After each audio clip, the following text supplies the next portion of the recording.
பேச்சு மொழியிலே தமிழ் இல்லை. இன்றைக்கு தமிழருடைய எண்ணிக்கை கூடிவிட்டது. ஆனால் தமிழ் பேசுவோருடைய எண்ணிக்கை குறைந்து விட்டது. தமிழ்நாடு அப்படி என்றால் அமெரிக்கா பற்றி சொல்வதற்கு என்ன என்று தெரியவில்லை. இருந்தாலும் நம்பிக்கை இருக்கிறது. ஏராளமான தமிழ் பள்ளிகள், ஏராளமான தமிழ் சங்கங்கள் ஏராளமாக செலவு செய்து விழாக்கள்,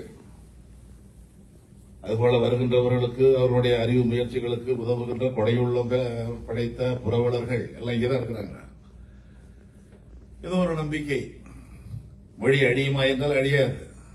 பேச்சு மொழியா இருக்கும், அந்த மொழி கலப்பட மொழியா இருக்கும். அறிவுப்புலங்களில் இருந்து அகற்றப்பட்டுவிடும். இன்றைக்கு பெரும்பாலும் அறிவுத்துறைகளில் இருந்து அகற்றப்பட்டு விட்டது. அருகிலே உள்ள இலங்கையிலே மருத்துவம் படிக்கலாம் தமிழில், பொறியியல் படிக்கலாம் தமிழில். உலகத்தின் மிகச்சிறந்த மருத்துவர் சத்யநாதன் மருத்துவம் படித்தார், தமிழில் தான் படித்தார் இலங்கையில. ஆனா தமிழ்நாட்டில் இப்பதான் அதுக்கான முயற்சி தொடங்கி இருக்கிறாங்க. கொஞ்சம் நம்பிக்கை வருது. இப்ப வந்திருக்கிற முதல்வர் பொறியியல் தமிழில் கொண்டு வந்துட்டாங்க. பொறியியல் வந்தாச்சு. சிவில் மட்டும் வந்திருக்கு, கட்டிட பொறியியல் மட்டும் வந்திருக்கு. ஆனா கூட்டம் நிறைய வருது, நிறைய படிக்க வராங்க. மருத்துவம் அடுத்த ஆண்டுல இருந்து வருது. புத்தகம் உருவாக்கியாச்சு. சின்ன சின்ன நம்பிக்கை கீற்றுகள் வருகின்றன. ஏன்னா அவன் அச்சப்படுத்துறான் நம்மள. அழிந்து போகக்கூடிய மொழியை சேர்ந்தவர்களா நீங்கள்? எங்கள் மொழி கண்ணி தமிழ், இளமை தமிழ், அது அன்னை தமிழ், எந்த காலம் அழியாது என்பதெல்லாம் உரையாடல், வீரவசனம், அதெல்லாம் பயன்படாது. சொற்கள் வாடுகின்ற இடம் எது? நாக்கு தான். நாக்குல ஒரு சொல்லுக்கு இடமில்லை என்றால் அந்த சொல் அழியும். சொல் அழிந்தால் ஒரு வரலாறு அழியும். நம்மெல்லாம் அமர்ந்திருப்பது நாற்காலி. ஏன் அதை நாற்காலிக்கிறோம்? நமக்கு தெரியும். ஏன்? 4 காலை உடையது நாற்காலி, 3 காலை உடையது முக்காலி. வீட்டுல தங்காம ஓடுறது ஓடுகாலி. ஒரு சொல் எங்கெல்லாம் போய் பாயுது பாருங்க. எப்படி உங்களுடைய செவிக்கும் என்னுடைய வாய்க்கும் இடையிலே ஓடுவது எது? தமிழ். இந்த மொழி மட்டும் நமக்குள்ள புரியாம இருந்தா நீங்க யாரோ நாங்க யாரோ அப்படித்தானே இருப்போம். இந்த மொழிதானே கடல் கடந்து ஏறத்தாழ 8000 9000 கல் கடந்து இருக்கின்ற நம்மை இணைத்து வைத்து, இந்த டேலஸ்லையும் உட்கார வைத்து நம்மை இணைத்து வைத்திருப்பது இந்த மொழிதான். இந்த மொழியினுடைய ஆற்றல் தான். அதுல கூடிய வரைக்கும் அந்நிய சொற்களை நல்ல தமிழில் சொல்ல வேண்டும். அப்படி சொல்லுகின்றவர்களை கேலியாவது பண்ணாமல் இருக்க வேண்டும். அங்கே தமிழ்நாட்டிலே நகைச்சுவை காட்சி என்றாலே நல்ல தமிழில் பேசுவதுதான். எப்பொழுது தாங்கள் வந்தீர்கள்? விழுந்து விழுந்து சிரிப்பான். நல்ல தமிழில் பேசுவது என்பது நகைச்சுவைக்குரியதாய் ஒரு காமெடி சீன், நகைச்சுவைக்குரியதாய் மாற்றுகின்ற முயற்சி எல்லாம் நடந்தது. இப்ப கொஞ்சம் குறைந்திருக்கிறது.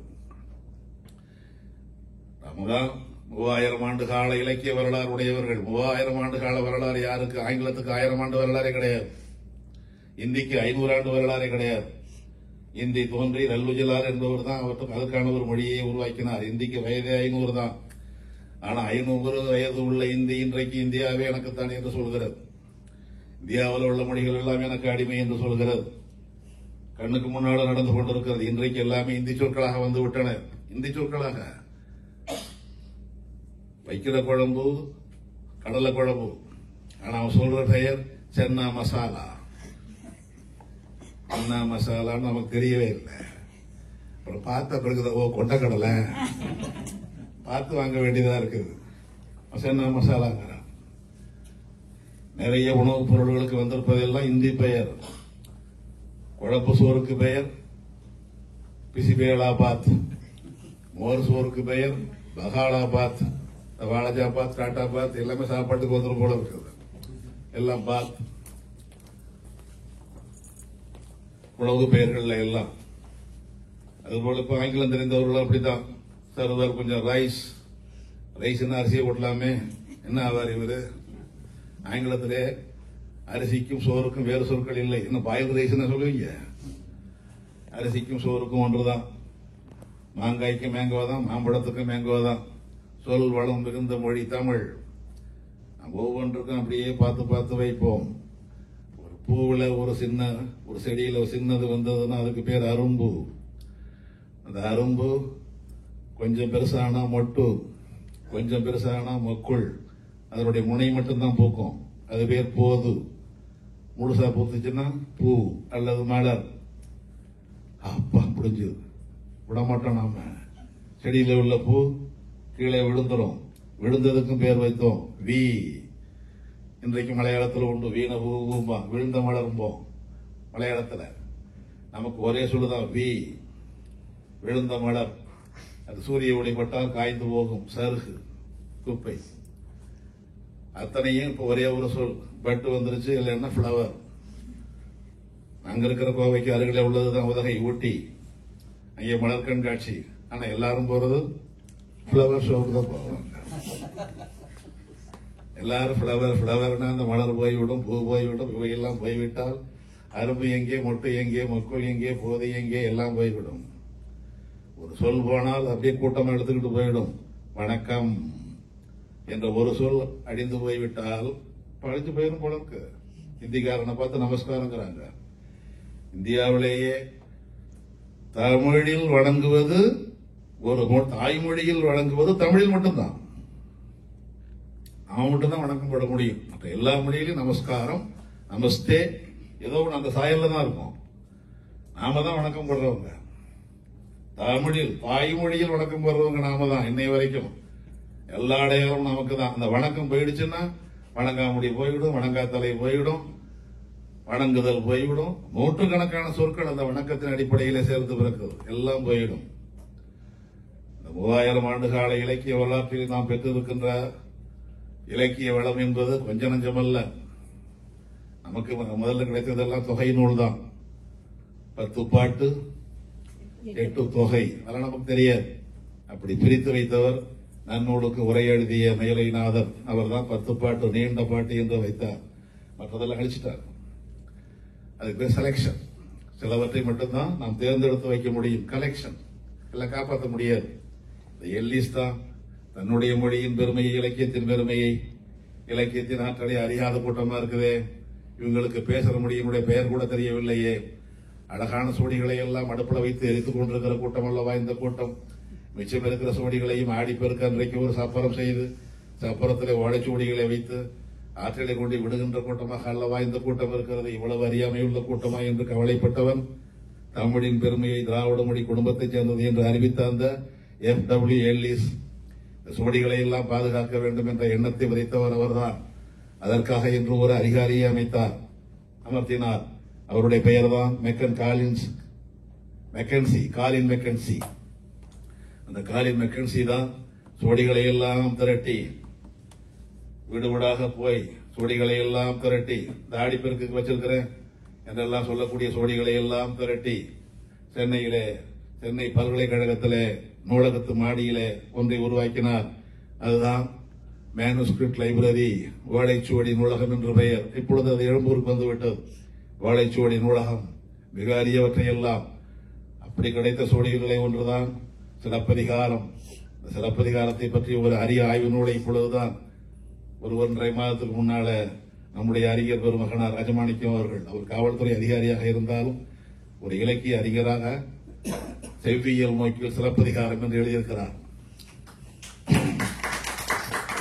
அதற்கெல்லாம் அமெரிக்க தமிழர்கள் விழா எடுக்க வேண்டும். விழா எடுக்கின்ற வாய்ப்பை நம்முடைய மணிவண்ணன் தான் ஏற்பாடு செய்ய வேண்டும். எல்லா பக்கமும் தமிழ் சங்கங்கள் அந்த நூலை பற்றி அவ்வளவு சரியான நூல் அது. நெஞ்சை அள்ளும் சிலப்பதிகாரம் என்றோர் மணி ஆரம் படைத்த தமிழ்நாடு.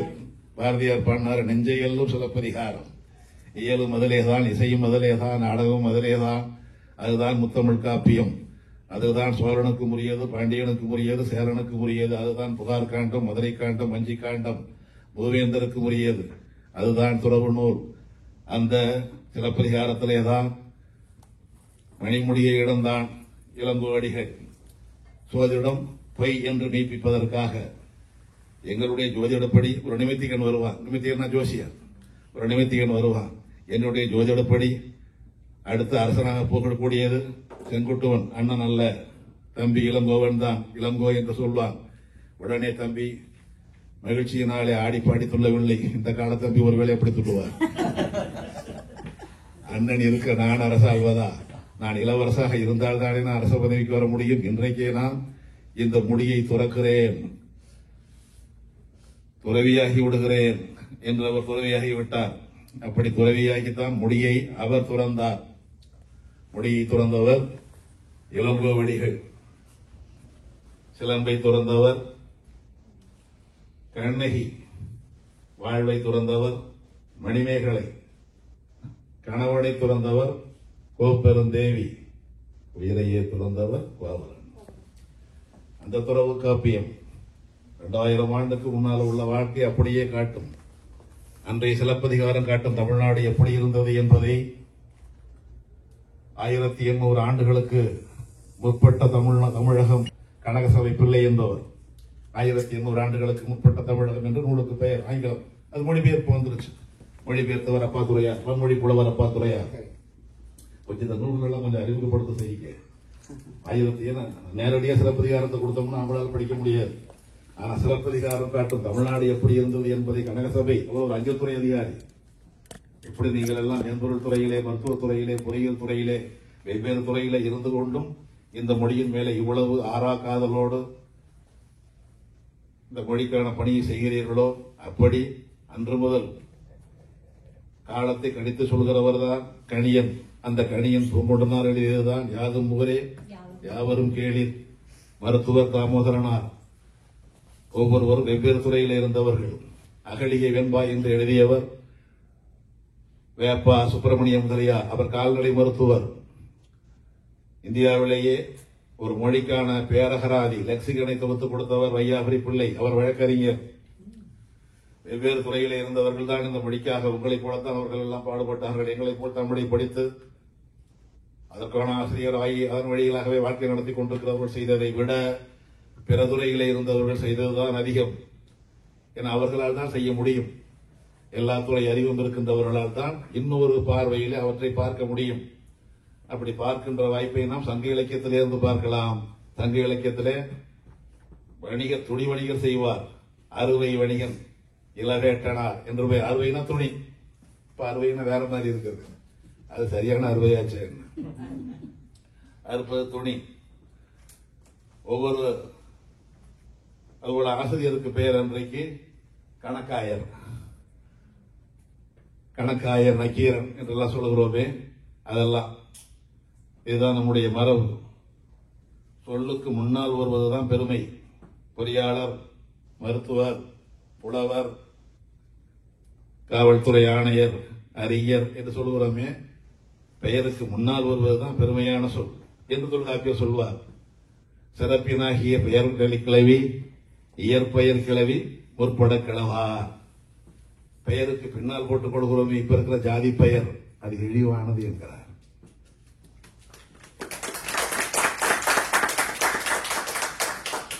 இதுதான் தமிழ் கற்பதன் மூலம் தமிழுக்கு நாம் நம்முடைய நேரத்தை செலவிடுவதன் மூலம் பெற்றுக்கொள்ளும் பயன். சாதி என்பது வந்தது 800 ஆண்டு தான். தொழில் வழி சாதி இருந்துச்சு. வேர்வடித்து தருதல் கொள்ளற்கு கடனை, இன்று உறந்தருதல் என்றலை கடனே, சான்றோனாக்குதல் தந்தைக்கு கடனே, வேர்வடித்து தருதல் கொள்ளற்கு கடனே. கொள்ளர் இருந்தார். பாணன், பறையன், துடியன், கடம்பன் எல்லாம் உண்டு. இன்னான்கல்லது குடியுமில்லை என்று உண்டு. பறையடிப்பவர் பறையர். இப்ப நான் பெட்னாவில் பார்த்தோமே, எல்லாரும் தான் பறையடிக்கிறோம். அது ஒரு ஜாதிக்குரியதல்ல. ஆர்வமுள்ளவங்கள்லாம் செய்யலாம். நம்ம ஊர்ல இருந்து அமைச்சர் வந்தார், அமெரிக்காவுக்கு தான் வந்தார், சி சுப்பிரமணியம் வந்தார். ஒரு பல்கலைக்கழகத்திலே உரையாற்றினார். உரையாற்றி விட்டு மறுநாள் காலை போய் முடிவெட்டிக் கொள்ளலாம் என்று போனார். போன இடத்துல அவருக்கு அதிர்ச்சி. காரணம், எந்த பேராசிரியரை பார்த்தாரோ அந்த பேராசிரியர் முடிவெட்டி கொண்டிருக்கிறார். நீங்க இந்த ஜாதியால் கேட்க முடியாது. காரணம், இங்க ஜாதியே கிடையாது. அது ஒரு தொழில், இதனுடைய பொழுதுபோக்கு என்கிறார். அவர் உடனே வந்து எழுதினார், முடிவெட்டது என்பது நம்ம ஊர்ல தொழில். அந்த ஜாதியா நீங்க என்று அதிர்ச்சியோட கேட்பார். வேற இங்க ஒரு கலை, எல்லாமே அன்றைக்கு ஒரு தொழில். அதை செய்தவங்களுடைய மகனுக்கு அந்த தொழில் கிடையாது, அந்த பேர் கிடையாது. செட்டுன்னா எப்படி இருக்கிற பொண்ணு, புது பொண்ணு, அவங்க அப்பந்தான் ஊதாரி, பொண்ணு ஊதாரியா இருக்கும்னு நினைச்சோம். பொண்ணு அப்படி இல்லையே, ரொம்ப செட்டா இருக்கிறா. செட்டுன்னா சிக்கனம். வருகின்ற பொருளை செட்டாக வாங்கி விற்கின்ற பொருளையும் அளவாக செட்டாக ஊதியம் லாபம் வைத்து வைக்கின்ற அவருக்கு பெயர் செட்டியார். செட்டி. செட்டியார் தான் இந்தியில சேட், செட்ஜி. அவரே பொருளை என்ன பண்ணுவார்? விற்பார். பால், நெய், கீரை என்று விற்பார். குவி தான் விற்க முடியும். இன்னைக்கும் கிராமங்கள்ல அப்படிதான் குவி தான் வைப்பாங்க. ஒரு இடத்துல போட்டு வித்தா அவதான் உட்காந்துருக்கோம், ஆள் வரப்பட்டாங்க. வீடு வீடா போய் தான் விற்கணும். நாம கேட்போம், ஏன் இப்படி வாழ்னு கத்துறீங்க? இந்த வாழ்னு கத்துறதுனாலதான், கூவி விற்பதுனாலதான் அவங்களுக்கு பேர் வாணிகர். வாணிகர் தான் வணிகர். வணிகர் தான் பணியா. இன்னைக்கு இந்தியில் இருக்க பணியா நம்ம வணிகர் தான். அவர் அங்கேயும் அதே தொழில் தான். தொழில் காரணமாக வந்ததே தவிர அப்பா செட்டாக வணிகம் செய்வார், அவர் செட்டியார். மகன் கூவி விற்பார்.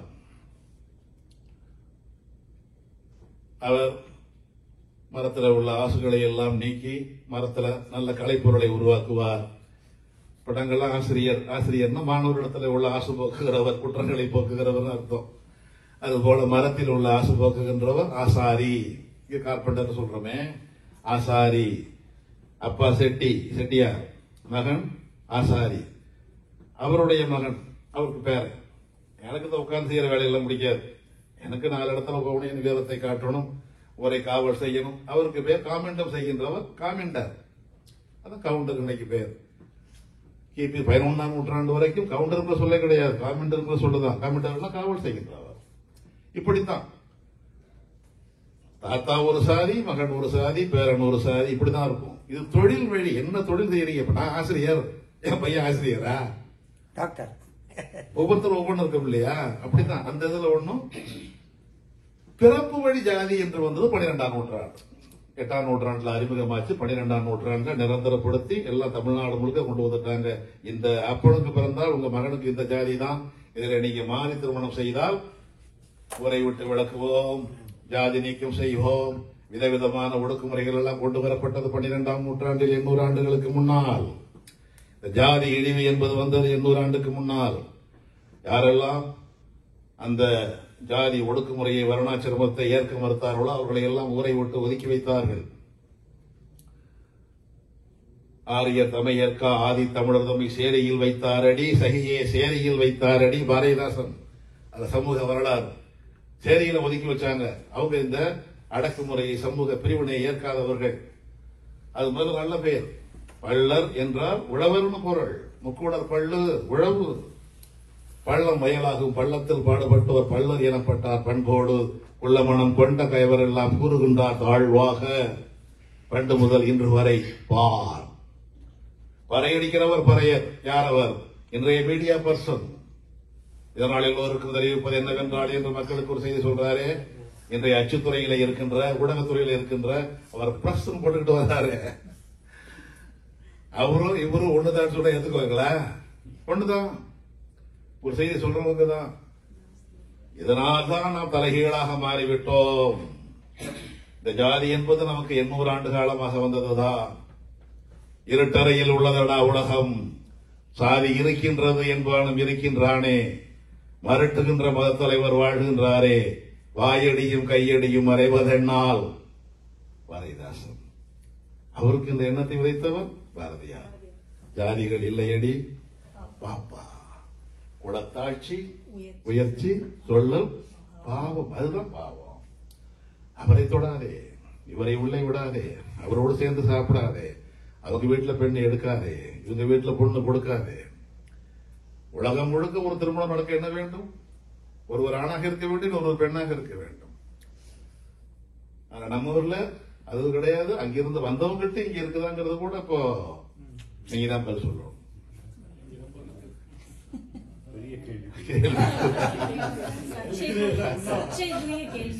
என்னங்க? சர்ச்சை இல்ல, சர்ச்சை அது ஒரு சர்ச்சை நீங்க விலைக்கு சொல்லல. இப்ப சொன்னோம் இல்லையா? சிறப்பினாகிய பெயர்நிலை கிளவி, இயற்பெயர் கிளவி, முற்பட கிளவா, ஜாதி பெயரை சொல்வது என்பது எளிவானது என்று தொல்காப்பியரே சொல்கிறார் என்றாலே போது இது எப்போ வந்தது? 800 ஆண்டுகளாய் வந்ததில் ஒரு இழிவும் இல்லை. ஒவ்வொரு சாதி பெயருக்கும் ஒரு தொழில். ஒவ்வொரு சாதிக்கும் எந்த ஜாதியை கேட்டால் சொல்லலாம். அடுத்த நாட்டில் போய் கள்ளத்தனமாய் ஒற்றார் அறிந்து வந்தால் அவருக்கு பெயர் கள்ளர். போர்க்களத்தில் எதிர்த்து நிற்கிறவருக்கு பெயர் மறவர். அரண்மனை பணிகளை செய்கின்றவருக்கு பெயர் அகம்படியர். போரை காவல் செய்கின்றவருக்கு பெயர் சொன்ன முதல்ல காமிண்டர், கவுண்டர். அதே காவல் தொழிலை செய்கின்ற இன்னொருவருக்கு பெயர் வன்னியர். அந்த படையிலே செங்குந்தம் என்ற ஒரு கருவியை போடுகின்றவர் செங்குந்தர். அதன் முதல் வரிசையில் நிற்பார் முதலியார். எல்லா ஜாதிக்கும் காரணம் உண்டு. எந்த ஜாதிக்குள்ளும் உயர்வும் இல்லை, தாழ்வும் இல்லை. எல்லாரும் ஆட்டம் மாதிரிதான். ஆட்டத்தில் எது உயர்ந்தது? முதல்ல மேல இருக்கும், அடுத்து வந்த கீழே ஒரு கீழே உள்ளது மேல போகும். ஒரு சக்கரத்தின் அறக்கால் போலதான் சாதி. அதுல எதுவுமே ஏற்றத்தாழ்வு இல்லை. ஆனா எல்லா சாதிக்கும், எல்லா சாதி பெயருக்கும், எல்லா கூட்ட பெயருக்கும் ஒரு காரணம் உண்டு. அந்த காரணத்தை காட்டி நாம் பிளவுபடுத்த வேண்டியது இல்லை, ஒதுக்க வேண்டியது இல்லை. இன்னும் சொல்ல போனால் ஒரு சாதிக்குள்ளே திருமணம் செய்வது என்பது இழிவான.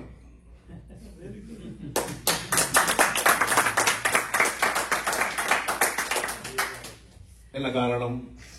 இந்தியாவில் அதிகமாக இருப்பதெல்லாம் மரபு வழி நோய்கள், ஜெனட்டிக் டிசீஸ். மரபு வழி நோய்கள் அது அதிகமானதற்கு காரணமே ஒரு 300-400 ஆண்டுகளாக ஒரே சாதிக்குள்ளே கொடுத்து எடுத்து மூச்சு வாங்குது. இப்படியே போனதுனால மரபு வழி நோய்கள் அதிகமாயிடுச்சு. நான் இருக்கிற கோவையிலே பக்கத்தில் உள்ள வெள்ளியங்காடு என்ற ஒரு ஊரில் ஒரு குடும்பத்தில் பிறந்த 5 குழந்தை, 5 குழந்தைக்கும் கண் பார்வை இல்லை. மருத்துவர் அதே மருத்துவர் கூட இருக்கலாம், ஒண்ணும் பண்ண முடியாது. இது மரபு வழி நோய். மரபு வழி நோய்கள் வராமல் இருக்க வேண்டும் என்றால் என்ன செய்ய வேண்டும்? ஒன்றும் செய்ய வேண்டாம். வேறு மதத்தில் திருமணம் செய்யுங்கள். ஐயோ, மதம் வேறையா? ஒரே மதத்துக்குள்ள வேறு ஜாதிகள் திருமணம் செய்யுங்க. எங்க அப்பா கொடுவாலோட சுத்துவானே, தொர்த்தி வெட்டுவானே, ஆணவ கொலை அல்லவா நடக்குது. அறியாமையில் இருக்கிறார். அறியாமையில உள்ளவர் என்ன செய்வார்? பெரியார் தான் பேசுவார். பேசிக் கொண்டிருக்கிற பொழுது இது மாதிரி செய்திகள் எல்லாம், முற்போக்கான செய்திகள் எல்லாம் பேசுகிற பொழுது சாமி என்று வந்து விழும் சாணி. ஈரோட்டிலேயே பெரிய கோடீஸ்வரன் இன்னைக்கும் கோடீஸ்வரன் தான் அந்த குடும்பம். அப்பேற்பட்ட கோடீஸ்வரன் மேல வந்து சாணி வந்து விழும், பச்சுன்னு வந்து விழுத்துரும். அதை வலிச்சு எடுத்துக்குவார். பக்கத்தில் உள்ளவங்க அருவருப்படைவாங்க. இன்னும் பேசுறதுல அழுகின முட்டையை எடுத்து வீசுவாங்க. முட்டையை அழுக வச்சு வர்றான் ராமசாமி வர்றான் என்று சொல்லி ராமசாமி அவ்வளவுதான். பெரியார் அவர் பண்ணார். இவனுக்கெல்லாம் ஒரு பெரிய கட்டம். ராமசாமி வர்றான், அழுகின முட்டையை ஊற வச்சு அந்த அழுக வச்சு வந்த உடனே அடிப்பாங்க. அந்த அழுகின வாசம் போறதுக்கு 1 வாரம் ஆகும். எந்த உயர்ந்த சோப்பு போட்டு குளிச்சாலும் போக அதெல்லாம் பொறுத்துக்கிட்டார். ஒண்ணும் இல்லை, வெறும் சாணம் தான், முட்டை தான். 1 பால் கட்டிக்கங்க, 1 பால் தான் முண்டாசு கட்டிக்கங்க பாரு, அவ்வளவுதான். ஐயா முட்டை எடுத்து வீசுறான், சாணி எடுத்து வீசுறான். ஐயா அவன் தலையில என்ன இருக்கோ அதான கைக்கு வரும்.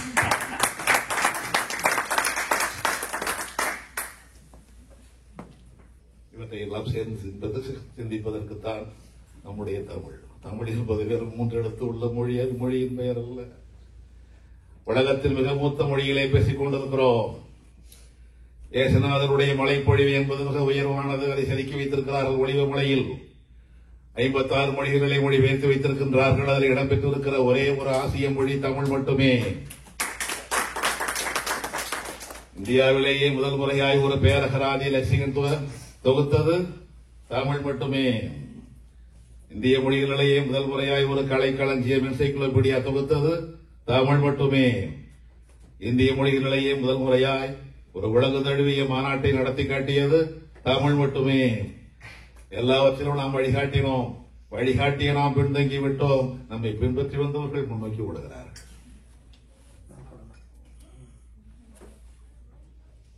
இவற்றையெல்லாம் பெருமிதத்தோடும் சிந்திக்கலாம், கவலையோடும் சிந்திக்கலாம். ரெண்டுக்குமே இடம் இருக்கிறது. உங்களுடைய நேரத்தை ஒதுக்கி இப்படி இந்த நிகழ்ச்சிக்கு வந்திருப்பதும், சேர்ந்து சிந்திக்கின்ற வாய்ப்பை வழங்கி இருப்பதும் நன்றிக்குரியது. அதுவும் நம்முடைய காவல்துறை ஆணையர் அவர்கள் வந்திருப்பது, ஒரு அருமையான நூலை வழங்கி அவர் தஞ்சை மாநகரிலே அமைச்சர்களை எல்லாம் அழைத்து மிகப்பெரிய விழாவாக நடத்தி அத்தனை பேருக்கும் ஒரு கல்யாணமா திருமணம் மாறி எல்லாம் உணவெல்லாம் போட்டு விருந்தெல்லாம் படைத்து அவர் தன் குடும்பத்தோடு வந்திருப்பது இன்னும் பெருமைக்குரியது, நன்றிக்குரியது. ஏதாவது ஐயம் இருந்தால் கேட்கலாம். சேர்ந்து சிந்திக்கின்ற வாய்ப்பை வழங்கிய அனைவருக்கும் நன்றி. குறிப்பாக சக்திவேல், விக்டர் முதலிய பொறுப்பாளர்களுக்கும் நம்முடைய நிறுவனர் ஐயா பால்பாண்டி அவர்களுக்கும் என்னை அழைப்பதற்கு நேற்று சிகாகோவே வந்துட்டார். நம்முடைய கார்டுவல் வேதம்பி அவர்கள் அவருடைய வேலையெல்லாம் விட்டுவிட்டு எனக்காக விமானத்தை அழைத்து வந்து விடிய காலம் 3 மணிக்கு தான் வந்தோம். மறுபடியும் இங்கே தன்னுடைய துணைவியாரையும் அழைத்து வந்து நல்ல உணவை வழங்கி இந்த விழாவளியும் முன்னே நிறுத்தி இருக்கிறார். அனைவருக்கும் நன்றி.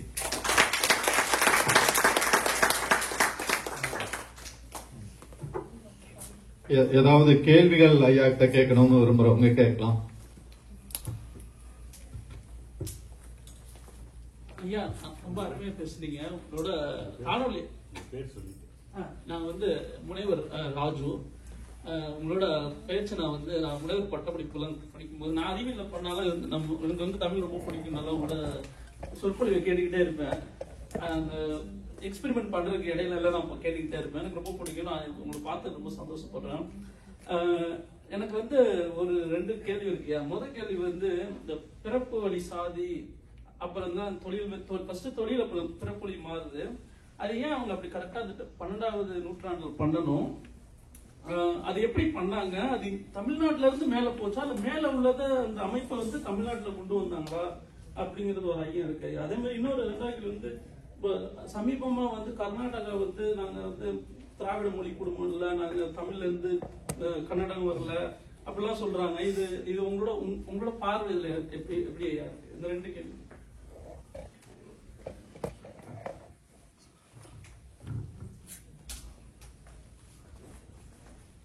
ஜாதியால் வேறுபடுத்துவது என்பது அறிமுகப்படுத்தப்பட்டது பல்லவர் ஆட்சியில கிபி 3ஆம் நூற்றாண்டுல.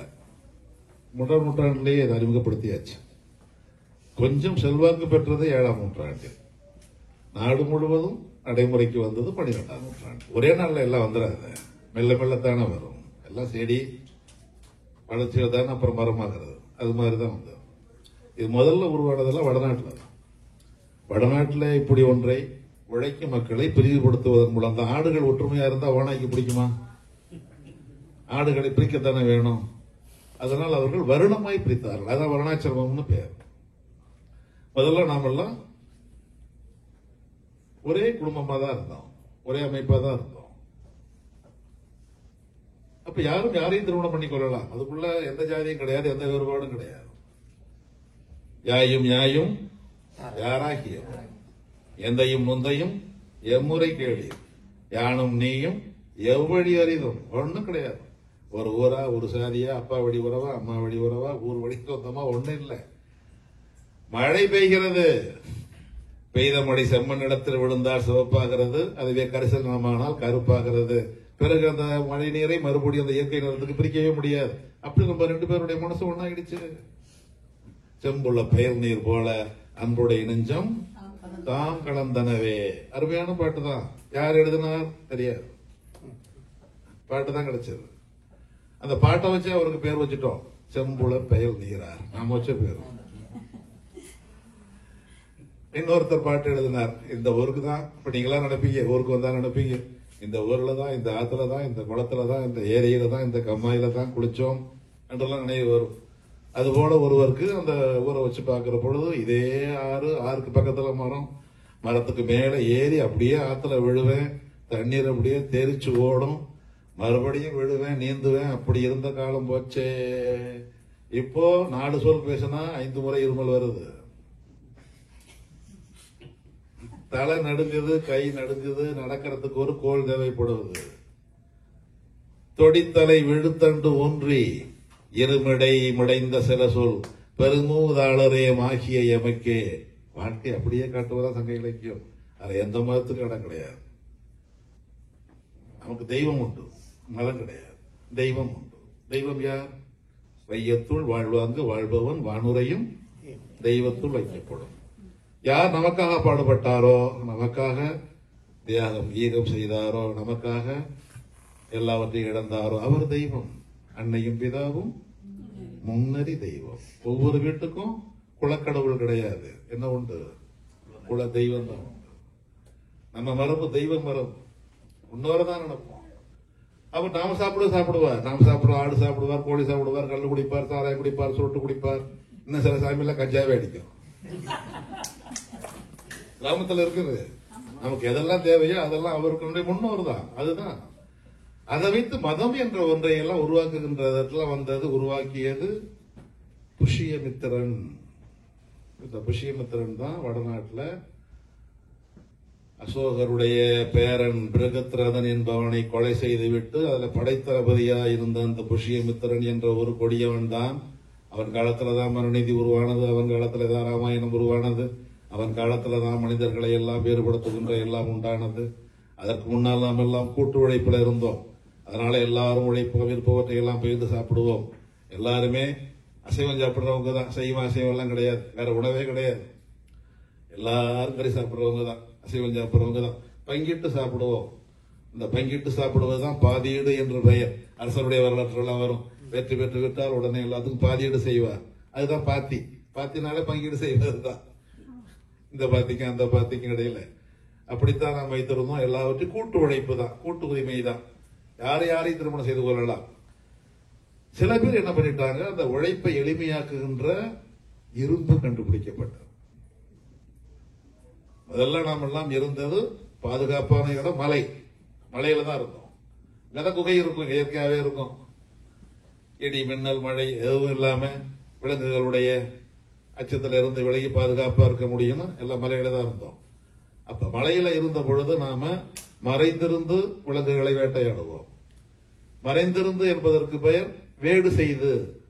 இன்றைக்குமே தஞ்சை திருச்சி மாவட்டங்கள் இருந்தவங்களுக்கு தெரியும், இரவு உணவு சாப்பிட்ட பிறகு அந்த சாப்பாட்டு பானையை வேடு கட்டுவாங்க. எல்லாம் வந்திருக்காங்க.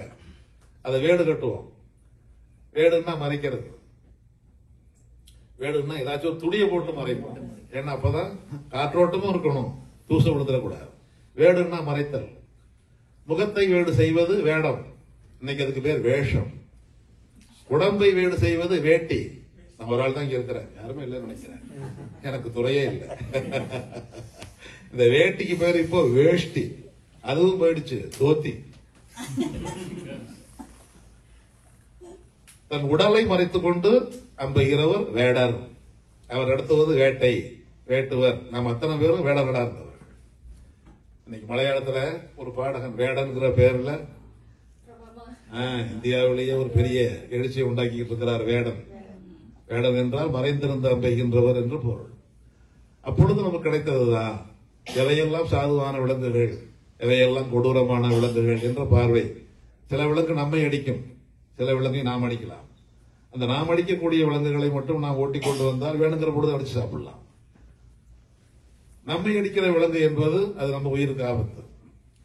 நாம் வேட்டைக்கு போனோம்னா அந்த ஆபத்து இல்லாத விலங்குகளை கூட அடிச்சு வந்து 50 பேர் சாப்பிட்றதுக்கு 5 பேர் சாப்பிட்டு வீணா போயிடும், அழிக்கிறோம். அப்ப அதை வளர்த்தால் வேணுங்கிற அளவுக்கு அதை உணவாக்கி கொள்ளலாம். அப்பதான் மலையை விட்டு கீழே இறங்கணும். காண்பவரை மலைக்க வைப்பதுனா எல்லாம் காரணத்தோட தான் வைப்போம். ஏங்கப்பா எவ்வளவு உயரம் என்று காண்பவரை மலைக்க வைத்ததனால் அதற்கு பெயர் மலை. இது கடக்கவே முடியாது, கடக்க அரியது கடல். அப்படி வச்சோம். இந்த மலையை விட்டு கீழே இறக்கணும். அப்படி கீழே இறங்கணும் பொழுதுதான் எதெல்லாம் சாதுவான விலங்கு அவற்றையெல்லாம் ஓட்டிக்கிட்டு இறங்கணும். ஆடு மாடு இது மாதிரி அந்த சாதுவான விலங்குகளை வைத்து அவற்றுக்கு தேவை புல், அவற்றை மேய்க்கும். மாட்டுக்கு இன்னொரு பெயர் கோ. அந்த கோவை மேய்த்ததனால் நமக்கு பெயர் கோணார். மேல பார்த்தோம் மலை, கீழே பார்த்தோம் பள்ளம், இடையிலே வாழுகின்றோம். அதனால் நமக்கு பெயர் இடையர். இன்றைக்கு ஏராளமான இடையர் பாளையங்கள். இடையர் என்ற ஒரு சாதிக்கே பெயர் வைப்போம். நம்ம எல்லாரும் இடையரா இருந்தவங்க தான், நம்ம எல்லாரும் கோணாரா இருந்தவங்க தான். எல்லாரும் முதல்ல வேடராக இருந்தோம், இப்பொழுது நாம் இடையராகிவிட்டோம். இடைப்பட்ட நிலம் என்று பொருள். எல்லாரும் கோணார் மேய்த்ததனால் அப்படிதான் இருந்தோம். அப்படி மேய்த்த பொழுது நமக்கு சும்மா இருக்க மாட்டோம். அந்த ஆடு மாடு மேய்து கொண்டிருக்கும், நம்ம கையினால ஏதாச்சும் ஒண்ணு இப்படி உருவோம், வாயில போட்டு வைப்போம். கசப்பா இருந்தா வீசிடுவோம், நல்லா இருந்தா வீசிட்டு வருவோம், இல்லைன்னா கொஞ்சம் எடுத்துக்கிட்டு வருவோம். அப்படி ஒரு கைப்பிடி வீசினோம். அது 2 மாதம் கழிச்சு பார்த்தா அப்படியே வளர்ந்து கிடக்குது. ஒரு கைப்பிடி வீசியது பல மூட்டையா விளைந்திருக்குது. அறிமுகமாயிடுச்சு வேளாண்மை. இந்த வேளாண்மையை நாம் செய்ய வேண்டும் என்றால் இந்த காடு பத்தாது. மழையும் வேண்டாம், காடும் வேண்டாம். அடுத்தது சமவெளிக்கு வந்துட்டோம். சமவெளியில மேட்டுல வீட்டை கட்டிக்கிட்டோம். பள்ளத்தில் அதான் பள்ளம் மயலாகும் பள்ளத்தில் பாடுபட்டோர் பள்ளர். அதுல விவசாயம் செஞ்சோம். அப்படி விவசாயம் செஞ்ச பொழுதுதான் ஒரு நாகரிகமான வாழ்க்கை. ஒவ்வொரு தொழிலுக்கும் ஒவ்வொருத்தர் நான் இந்த வேலையை பார்க்கிறேன், நான் இந்த வேலையை பார்க்கிறேன் என்ற இந்த கூட்டு உழைப்பு என்பதில் இருந்து சிலர் தங்களை விடுவித்துக் கொண்டார்கள். விடுவித்துக் கொண்டவர்கள் நாங்கள் கடவுளின் நெற்றியில் இருந்து பிறந்தவர்கள் என்றெல்லாம் கதை சொல்ல ஆரம்பித்தார்கள். எங்களை கும்பிட்டால் தான் உங்களுக்கு சொர்க்கம் கிடைக்கும் என்று நம்ப வைத்தார்கள் என்று பல்வேறு வகையான புனைவுகளை எல்லாம் செய்து அதை நியாயப்படுத்துவதற்கான பல இதிகாசங்களை, அதற்கான நீதி நூல்களை, மனுநீதி போன்ற நூல்களை எல்லாம் உருவாக்கி அதை வருணாச்சிரமம் என்று வைத்து எதிர்த்தவர்கள் இருந்தார்கள். அவர்களை எல்லாம் சேரிகளை வாழ வைத்து இப்படி பலவற்றையும் அந்த மருத நிலத்திலே தான் உருவாக்கணும். அது சொன்ன பாட்டு சொல்லிக்கிட்டே போகலாம். அதுலதான் அந்த பிரிவினைகள் எல்லாம் வந்தது. அப்போ நமக்கு உபரியா இருந்தவற்றை எல்லாம் ரெண்டு வகையா விற்பனை செய்யலாம். ஒன்று நீர்வழி, இன்னொன்று நிலவழி. நீர்வழியில சென்றோம், அதுதான் கடல் நெய்தல். நிலவழியில் சென்றோம், அதுதான் பாலை. இதுதான் ஐந்திணை. நம்முடைய வாழ்வு என்பது திணை நிலை வாழ்வு, சாதி வழி வாழ்வு இல்ல. வடநாட்டுல சாதி வழி வாழ்வு, நம்ம வாழ்வுல திணை நிலை வாழ்வு. நம்ம அத்தனை பேரும் வேடம், ஆம். நம்ம அத்தனை பேரும் கோணாரிடையர், ஆம். நம்ம அத்தனை பேரும் பல்லர் பறையர், ஆம். இதான் நம்முடைய பெயர். எந்த ஜாதி சொன்னாலும் ஆம், இதா இருந்துச்சு. அதை பிறப்பு வழியாக மாற்றியதுதான் 12ஆம் நூற்றாண்டில் 800 ஆண்டுகளுக்கு முன்னால் அதற்கான கோட்பாடு, தத்துவம் என்பவற்றை எல்லாம் வைத்து மக்களை நம்ப வைத்தார்கள். அதான் வாயடியும் கையடியும் மறைவதனால் பாரதேசம் பாடியது. வாயால் ஏமாற்றுவது வாயடி, கையால் ஏமாற்றுவது கையால். செயலால் ஏமாற்றுவார்கள், சொல்லாலும் ஏமாற்றுவார்கள். அப்படி ஏமாந்த காலத்தில் ஏற்றம் கொண்டவர் புலிவேடம் போடுகின்றான், பொதுமக்களுக்கு புள்ளளவு மதிப்பேனும் தருகின்றானா என்று கோபத்தோடு கேட்டவரும் அதே பாரதிதாசன். பாரதியார் பாடியதெல்லாம் பொது நோக்கு, ஜாதிகள் இல்லை அடி பாப்பா. பாரதிதாசன் புரட்சி நோக்கு. இருட்டறையில் உள்ளதடா உலகம், சாதி இருக்கின்றது என்பானும் இருக்கின்றானே, மறுட்டுகின்ற மாதிரி இப்படிதான் வரும். இந்த கோபத்தோடு வருவதுதான் புரட்சி நோக்கு. இப்படித்தான் ஜாதி என்பது வந்தது. அதற்கு முன்னால் ஜாதி இருந்தது, அது வண்டியின் ஆரக்கால் போல் இருந்தது. அதற்கு பின்னால் மாடிப்படி இல்லாத, படிகள் இல்லாத மாடிகள் போய் அந்த இடத்துல அப்படி சொல்லிட்டாங்க. அவங்க மேலையும் போக முடியாது, கீழையும் வர முடியாது.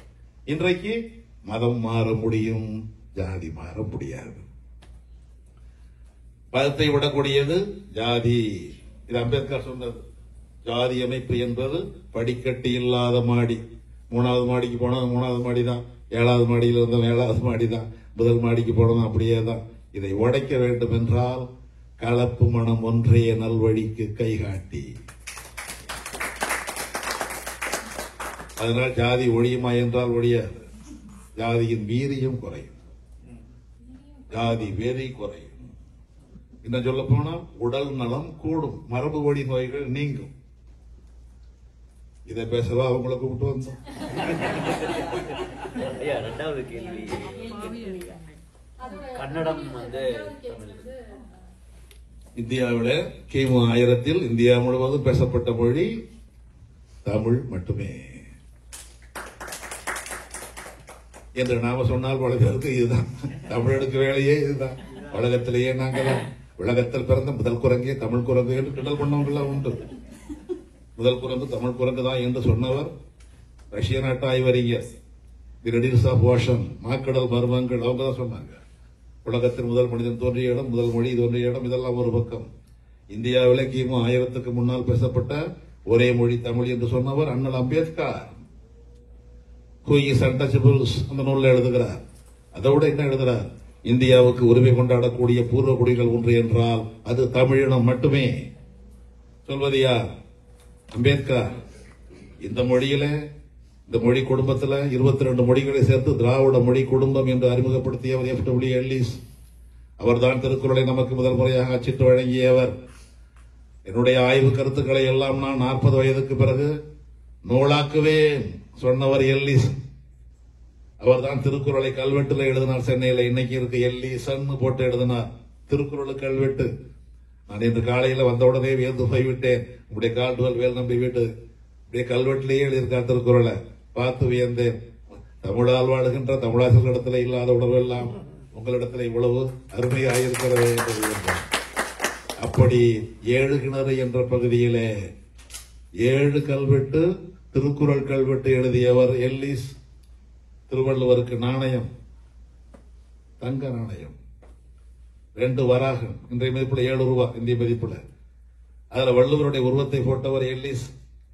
அவர் அறியாம சொல்லிட்டார், 40 வயதுக்கு பிறகு இந்த ஆய்வு கருத்தை எழுதுவேன், 40 வயது வரைக்கும் விட்டு வச்சிருந்தா தானே எழுதுவேன் என்று 40வது வயதில் அவர் மதுரையிலிருந்து நெல்லைக்கு போகும் வழியில் அவருக்கு சங்கரன் கோயில் அருகிலே நஞ்சு கொடுத்து கொன்றே விட்டார்.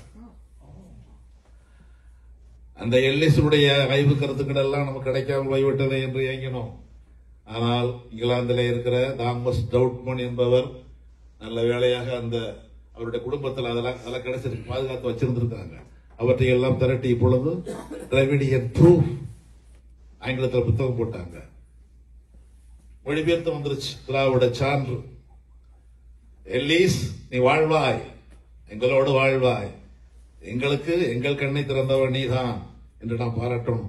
ஆனால் அந்த கருத்தை 40 ஆண்டுகளுக்கு பிறகு இவர் சொன்னது 1816, 1856 எல்லிஸினுடைய கருத்தை விரிவுபடுத்தி வழங்கியவர் தான் கால்டுவெல். எல்லிஸ் எடுத்த முயற்சியை விரிவுபடுத்தி அவர்தான் திராவிட மொழிகளின் ஒப்பிலக்கணம் என்று எழுதி உலகத்துக்கே தமிழின் ஆற்றலை காட்டியவர் கால்டுவெல் தான். இந்த கால்டுவெல் பெருமகனார் தான். அதனாலதான் அவங்க அப்பா அவருக்கு பேர் வச்சிருக்கிறார், கால்டுவெல் என்று பேர் வைத்திருக்கிறார். இங்கே விட பல வீதிகளுக்கு பேர் பார்த்தோம், கால்டுவெல்ங்கிற வீதியெல்லாம் கடந்து வந்தோம். நமக்கு உரிமை உடைய சொல்லுது. அவர் பாதிரியார், கிறிஸ்தவ பாதிரியார், மதம் பரப்ப வந்தவர், அவர் தான் செய்தார். அப்படி பல பேர். அதே போல திருக்குறளை ஆங்கிலத்தில் மொழிபெயர்த்தவர் கிண்டர்ஸ்லி, அதுபோல இன்னொரு பாதிரியார் தான் ஜெய்யூ போப், அதற்கு முன்னால் மொழிபெயர்த்தவர் தான் எல்லிஸ். எல்லிஸ் ஒரு அதிகாரம் தான், அறத்துப்பாலை மட்டும் மொழிபெயர்த்தார். அதுலயும் 14 அதிகாரம் தான் கிடைச்சிருக்கு, முழுசும் கிடைக்கல. முழுநூலும் கிடைத்தது ஜெய்யூ போப்புடைய மொழிபெயர்ப்பு தான். அந்த ஜெய்யூ போப்பினுடைய மொழிபெயர்ப்பை படித்தவர் தான் டால்ஸ்டாய். இங்கர்சால் படித்துவிட்டு என்னென்ன குரல்னே எழுதுறார் ஜெய்யூ போப் மொழிபெயர்ப்புல. அறிவு, அற்றம் காக்கும் கருவி, ஒரு 5 குரல் எழுதுவார் இங்கர்சால். அதுபோல் டால்ஸ்டாய் எனக்கு ஒரு புது உலகத்தை காட்டியது திருக்குறள் என்று அதை படிக்கிறார். குஜராத்தில் பிறந்த வள்ளுவர் இவர் காந்தியடிகள் படிச்சு விட்டு தான் என்னுடைய அகிம்சை கருத்துக்கு, ஒத்துழையாமை கருத்துக்கு அடிப்படை திருக்குறள் என்று சொல்கிறார். டால்ஸ்டாய் வழியாக ஜெய்யூ போப், வள்ளுவர் எப்படி போறார் பாருங்க. வள்ளுவர், ஜெய்யூ போப், டால்ஸ்டாய், இந்தியாவில் இருக்கிற காந்திக்கு அப்படிதான் அறிமுகமாகிறார். டால்ஸ்டாய் பண்ணை என்றே வைத்திருந்தவர் காந்தியடிகள், அப்படிதான் வந்தது. அவருக்கு இந்த குரலை சொல்லிக் கொடுத்தவர் வள்ளியம்மை. அவரா தில்லையாடி வள்ளியம்மை. அந்த தில்லையாடி வள்ளியம்மை எப்படி பார்க்க வேண்டும் என்று வருகிறார். அங்க தென்னாப்பிரிக்காவில் சொல்லிக் கொடுத்தவங்க இங்க தில்லையாடில் வந்து பார்த்தா சமாதியை காட்டுறாங்க, இறந்து போயிட்டாங்க அந்த பொண்ணு. எனக்கு இன்னொரு பிறவி இருந்தால் நான் தமிழனாய் பிறக்க வேண்டும், தமிழில் திருக்குறளை படிக்க வேண்டும். காந்தியடிகள், நாம் தமிழனாய் பிறந்திருக்கிறோம், படிப்போம். மிக்க நன்றி. எனக்கு ஒரே ஒரு கேள்விதான். நம்முடைய சிலப்பதிகாரத்தை பத்தி பேசும்போது, இல்ல ஒரு பட்டிமண்டபம் பேசும்போதோ, இல்ல எந்த இடத்துல பேசினாலும், சிலப்பதிகாரம் அப்படிங்கிறது இளங்கோவடிகள் கொடுத்த நமக்கு பெரிய கொடை. அது எல்லா சமயத்தையும் அவர் ரொம்ப உயர்வா அந்த காப்பியம் முழுவதுமே எல்லா சமயத்தையும் பேசியிருப்பாரு. முக்கியமா நம்முடைய காப்பிய தலைவி கண்ணகியை பத்தி பேசுறாங்க. ஆனா மாதவியை பத்தி பேசும்போது, மாதவியா கண்ணகியா அப்படின்னு வரும்போது எல்லாரும் கண்ணகியை உயர்வா பேசுறாங்களே தவிர மாதவியுடைய கற்பு நெறியில அவ எவ்வளவு சிறந்தவ அப்படிங்கறத யாரும் பேச மாட்டேங்கிறாங்க. அதே மாதிரி அவ எப்படி ஒரு நேர்மையான வாழ்க்கையை வாழ்ந்தா, ஒரு தமிழ் பெண் எப்படி இருக்கணும்ன்ற அவ தப்பு எதுவுமே கிடையாது, எந்த தப்புமே அவ செய்யல ஆரம்பத்துல இருந்து. ஆனா நம்ம ஒரு பேச்சுன்னு எடுக்கும் போது கண்ணகிக்கு நம்ம தெய்வமா வழிபடக்கூடிய அந்த மரியாதையை மாதவிக்கு நம்ம கொடுக்கறது இல்லையே. அதாவது பேசும்போது, பொது மேடைகள்ல பேசும்போது, எதனால அவ அந்த குளத்திலிருந்து, கணிகையர் குளத்துல இருந்து வந்தா அப்படிங்கறத முன் வச்சு பேசுறாங்களே, இதை ஏன் பேச மறுக்கிறாங்க? அது என்னுடைய முதல் கேள்விங்க ஐயா. அடுத்தது சங்க இலக்கியங்கள்ல சேரி என்ற சொல் இப்ப ரொம்ப கீழா பாக்குறாங்க எல்லா இடத்துலயும். ஆனா அது ரொம்ப சாதாரணமான ஒரு விஷயம், எல்லாருக்கும் பொதுவான ஒரு சொல்லா அது இருந்தது. அப்படிங்கறது சேரி. சேரி எப்படி நம்ம சொல்றது? ஏன்னா சேரின்றது ஒரு குறிப்பிட்ட ஒரு ஸ்லம் அப்படிங்கறது கிடையாது அப்படிங்கறத சொல்லியிருக்காங்க இல்லையா? அத கொஞ்சம் எங்களுக்கு விளக்கி சொல்லுங்க ஐயா. அது எவ்வளவு ஒரு சாதாரணமான ஒரு சொல் தான், பறவை சாதி இருந்தது, மற்றபடி சாதி கிடையாது அப்படிங்கறத நீங்க சொன்னீங்க. அதே மாதிரி இந்த சேரி என்ற சொல்லும் ஒரு பொதுவான சொல் தான். அது எப்படி வழக்கத்துல இருந்தது அந்த காலத்துல அப்படிங்கறதையும் சொல்லுங்க ஐயா. நன்றி. மக்கள் சேர்ந்து வாழும் இடத்திற்கு பெயர் சேரி. அதனாலதான் இன்றைக்கும் திட்டச்சேரி, பாண்டிச்சேரி, அதான் இன்னைக்கு புதுச்சேரி. சேரி இழிவுபடுத்தப்பட்டதெல்லாம் பின்னால் எல்லாமே உயர்வான சொற்கள்ல இருந்தவை. பின்னால் அவற்றுக்கான பொருளை மாற்றினார்கள். நிறைய சொற்கள் அப்படி. நிர்வாணம், நிர்வாணம் என்றால் அறிவின் உச்சம் என்று பொருள். அது புத்தமத சொல். இன்னைக்கு நிர்வாணம் என்பது ரொம்ப அசிங்கமான சொல்லாக்கிட்டாங்க. விகாரம், புத்த மதத்தில் உள்ளவங்க ஒன்று கூடி வழிபாடு செய்கின்ற இடம், தியானம் செய்கின்ற இடம் தான் விகாரம். இன்னைக்கு விகாரம்னா அசிங்கம்னு பொருளாக்கிட்டாங்க. அரோகரா, அரோகரா என்றால் அந்த வழிபாட்டு சொல். அதெல்லாம் சிவனுக்குள்ள வழிபாட்டு சொல். அந்த வைணவர் பார்த்தார், ஆரம்பிச்சாரா, இப்ப எல்லாம் அரோகரா அப்படின்ட்டார், ஒண்ணுமில்லைன்னு ஆக்கிட்டார். அதுபோல வைணவர்கள் சொல்வது கோவிந்தா. கோவிந்தான்னு ஒரு இறைவனுடைய பெயர் சொல். அது சைவர் பார்த்தார், எல்லாம் கோவிந்தா ஆயிடுச்சு, ஒண்ணுமில்லைங்கிற பொருளுக்கு ஆக்கிட்டார். இப்படி அந்த வெறுப்புகள்ல உண்டு. நாய்க்கு பேர் வைப்பாங்க. நாய்க்கு வைக்கிற பேர் எல்லாம் பெரும்பாலும் கிறிஸ்தவ பேரா இருக்கும். Lalli, Lily, Jimmy, Jikki, Lucy, Rosy எல்லாம் பாத்தீங்கன்னா எல்லா பேரா இருக்கு. இப்படிதான் வேண்டாத நல்ல உயர்ந்த சொற்களை இழிவுபடுத்துவார். ஈடி நாயுடு கோயம்புத்தூர்ல இருந்தார். அவர் 2 நாய் வளர்த்தார். ஒரு நாய்க்கு பெயர் நேரு, இன்னொரு நாய்க்கு பெயர் பட்டேல். பல பேர் அந்த நாய்க்கு பேரை கேட்டு அரண்டு ஓடிடுவாங்க. என்னங்க மனுஷன் இப்படி ஒரு மனுஷன் அப்படி. அது போலதான் சேரி என்று இழிவுபடுத்தினார்கள். ஆனா சிலம்பை பத்தி கேட்டீர்கள். அதுல வல்லுநர் இருக்கிறார், ஐயா சொல்லுவார். வணக்கம். முதல்ல நம்முடைய உடன் பிறந்த சகோதரர் செந்தலை கௌதமன் அவர்களை பற்றி நான் இந்த இடத்தில் சில கருத்துக்களை பகிர்வது பொருத்தமான மனிதர்களிடத்தில், பொருத்தமான தகுதி படைத்த தமிழறிஞர்கள், தமிழ் பற்றுள்ளவர்களிடம் சொல்வது நியாயம் என்றுதான் ஒன்றை சொல்லுகின்றேன். அவர் பிறந்த ஊர் செந்தலை கௌதமன். முன்னால் அதனுடைய பெயர் சந்திரலேகை சதுரேகி மங்கலம். சந்திரலேகை சதுரேகி மங்கலம். அவர் செந்தலை குக்கிராமம் என்று சொன்னார், கிராமம் என்று சொன்னார். எங்களுடைய கிராமம் குக்கிராமம் என்று சொன்னார். ஆனால் செந்தலை என்பது தமிழகத்தின் தலைநகராக விளங்கிய இடம் என்பதை நாம் அறிய வேண்டும். சோரன் மாறன் என்ற முத்தரையன் மன்னன், அவன் ஆண்ட நாட்டின் பெயர், தலைநகரத்தின் பெயர் செந்தலை.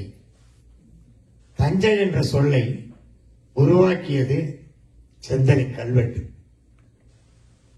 செந்தலை கௌதமனுக்கு முன்னால் செந்தலை கல்வெட்டு இன்றும் அழியாமல் இருக்கிறது. அந்த கல்வெட்டு போல் நம்முடைய உறவினர் செந்தலை கௌதமனும் 1000 ஆண்டுகள் மக்களால் பேசப்படுவார். அவருடைய கருத்துக்கள் பேசப்படும். அவர் பேசியதில் ஒன்றை சொன்னார். ஜாதி எல்லாம் 12ஆம் நூற்றாண்டு 7ஆம் நூற்றாண்டில் தொடங்கி 12ஆம் நூற்றாண்டில் மலர ஆரம்பித்தது. பலருடைய வாழ்க்கையில் வார்த்தை வேறு வாழ்க்கை வேறு என்று வாழ்ந்து கொண்டிருக்கின்றோம்.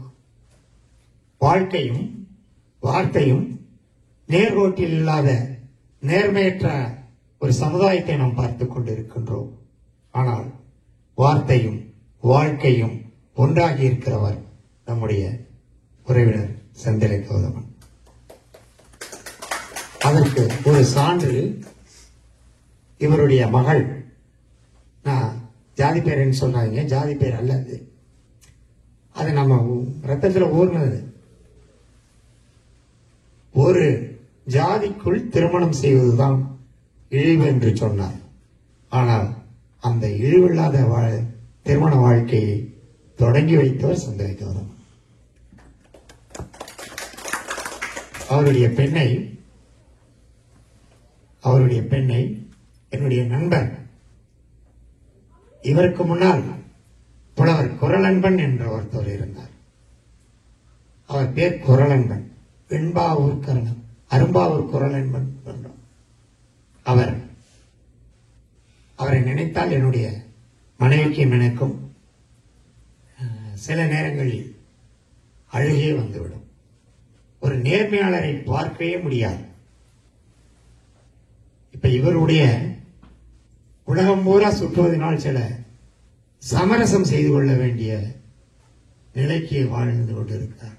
ஆனால் எந்த நிலையிலும் தன்னுடைய கொள்கையில் சமரசம் செய்யாதவர் குறளன்பன். ஒரு சைடு சினிமா பேப்பர் கிடைச்சா அது ஒரு நன்னூலே எழுதி வைப்பார். அவர் படித்தது கரந்தை தமிழ்ச்சங்கம், அதில் தேர முடியவில்லை. ஆனால் பல புலவர்களை படிப்பில் தேர வைத்தவர் குறளன்பன். நேர்மையானவர், ஒழுக்கமானவர், தமிழ் வெறி நிறைந்தவர், தனித்தமிழ் இயக்கத்தில் கரை கண்டவர், தானே தனித்தமிழாய் வாழ்ந்தவர். அவருடைய ஊர் அரும்பாவூர். அவருடைய ஜாதின்னு சொல்லல, அவர் ஒரு பெரிய இதில் இருந்தவர். இவங்க 2 பேரும் சிறந்த பெரியார் தொண்டர்கள், சிறந்த தமிழ் தொண்டர்கள். ஆனால் இருவரும் அந்த ஜாதி மாறி ஒரே இனத்தில் இல்லாமல் இன்னொரு இனத்தில் கல்யாணம் செய்து கொண்டார்கள். ஒத்த மனமுடையவர்கள் என்பதனால் அந்த வாழ்க்கையை என்று சொல்வது வெறும் பேச்சுக்காக இல்லாமல் அதை வாழ்க்கையாக வாழ்ந்து காட்டியவர்கள் முன்னே நாம் அமைதியாக கேட்டோம். அம்மா சொன்னாங்க, மாதவியை யாரும் சிறப்பிக்கல. மாதவிய யாரும் சிறப்பிக்கல. பேசுறவங்க எல்லாம் படித்து ஆழ படித்தவர், ஆழக்காட்பட்டு தமிழ் படித்தவர்கள் அல்ல. சிலப்பதிகாரத்தை உணர்ந்து படித்தவர்கள் விரல் விட்டு எண்ணக்கூடியவர். சிலப்பதிகாரத்தை படித்து விட்டால் தமிழன் தமிழனாக வாழ்ந்திருப்பான், அறம் சார்ந்த மனிதனாக வாழ்ந்திருப்பான். பெண்கள் அடிமை ஒழிக்கப்பட்டு இருக்கும். நாம் சிலப்பதிகாரத்தை ஓரப்படுத்தி விட்டதனால் நாம் ஒரு தமிழ் உணர்வை, தமிழ் இனத்தின் பெருமையை, நாம் வரலாற்றை இழந்து நிற்கின்றோம். மாதவியை யார் பாராட்ட வேண்டும், யார் இகழ வேண்டும்? ஆனால் அவர்கள் யார் பாராட்டினாலும் பாராட்டாவிட்டாலும் கோவலன் பாராட்டுகின்றான். யாரை பாட்டுகின்றான் என்றால், மாதவி ஒரு 2 கடிதம் எழுதுகிறார். ஒன்று காதல் கடிதம், இன்னொன்று கண்ணீர் கடிதம். சிலப்பதிகாரத்தில் 2 கடிதங்களும் இடம்பெறுகின்றன. ஒரு கடிதத்தில் அவள் எழுதுகள் சொல்கின்றார், வேநீர் காலத்தில் காமேவில் அவன் ஆட்சி செய்வான், அவன் கணவனை பிரிந்த மனைவியை அவன் உணர்ந்து கொள்வான். உனக்கு தெரியும், என்னை நீ பிரிந்து வாழ்கிறாயே, என்னுடன் சேர்ந்து வாழ் என்று ஒரு காம கடிதத்தை எழுதுகின்றான். அதை கோவலன் பார்க்கவில்லை, படிக்கவில்லை. முதல் காதல் கடிதமே படிக்கப்படாமல் கிழித்தெறியப்பட்டது சிலப்பதிகாரத்தில் தான். 2வது கடிதம் எழுதுகின்றால் அவள் ஒரு கடிதம். அந்த கடிதத்தில் இளங்கோடிகள் சொல்கின்றார், ஒரு முகம் இன்றி உலகு போற்றும் திருமுகம் எழுத வேண்டும் என்று மாதவி ஆசைப்பட்டால் அதற்காக ஒரு கடிதம் எழுதினாள். அதை அந்த கடிதத்தை கோசிகாமாணி என்பவரிடம் கொடுத்திருக்கிறார். அந்த கடிதத்தை, முதல் கடிதத்தை வாங்கவே இல்லை, மறுத்து விட்டார். ஆனால் இந்த கடிதத்தை கோவலன் வாங்கினார். எப்படி? அப்படி என்றால் அவருக்கு தெரியும், கருத்தை சொல்வதில் நம்மை விட அந்தணர்கள், அதை நாம் இன்றைய பார்ப்பனர்கள் எடுத்துக்கொள்ள வேண்டாம், அந்தணர் கோசியாமணியிடம் கொடுத்து விடுகிறார். அப்பொழுது ஒரு நீர்நிலையிலே கோவலன் நடந்து வந்த களைப்பில் உருமாறி இருக்கின்றான். பார்க்கின்ற பொழுது இவன் கோவலனா இல்லையா, நாம் மாதவி கொடுத்த கடிதத்தை கோவலனிடம் கொண்டு சேர்க்க வேண்டுமே, இவன் அவன்தானா, ஆள் தவறி போய்விட்டால் நாம் நம்முடைய நோக்கம் நிறைவேறாமல் போய்விடும் என்று அவன் ஒரு பாடலை இளங்கோடிகள் மிக சிறப்பாக சொல்லுகின்றார். என்ன சொல்லுகின்றார்? கோவலனை பிரிந்து பெருந்தெரு எதிய பருந்தினை போல மாதவி கொடி போல இருக்கின்றாயே என்கிறார். ஒரு மாதவி என்பது ஒரு செடி. அந்த செடி வருந்தி நிக்குது. இந்த செடி எப்படி இருக்கிய? உன் புருஷனை பிரிஞ்சிருக்கியா? உன் காதலனை பிரிஞ்சிருக்கியா? இப்படி வருந்திருக்கியன்னு தண்ணீர் எடுக்க வந்தவன் உச்சந்தலையில் அடிச்ச மாதிரி யார் இவன் மாதவியை பத்தி பேசுறாங்கிறான். மாதவியை கோவலன் மறக்கவில்லை. அப்போ யாரு நீ? யாரு? என்ன சொன்ன சொல்லு அப்படின்னு ஆர்வத்தை உண்டாக்குறான். அதுதான் அந்தணர்களுக்கு இருக்கின்ற மதிநுட்பம். ஒரு கருத்தை சொல்வதை ஏற்றுக்கொள்வர் எந்த முறையில் சொல்வாரோ. நீங்க எல்லாம் சாப்ட்வேர் இன்ஜினியர் இருக்கீங்க, சண்டை போறதில்லை, அவனை புரியுற மாதிரி புரிய வைக்கிறீங்க. கம்யூனிகேஷன் ஸ்கில் அது.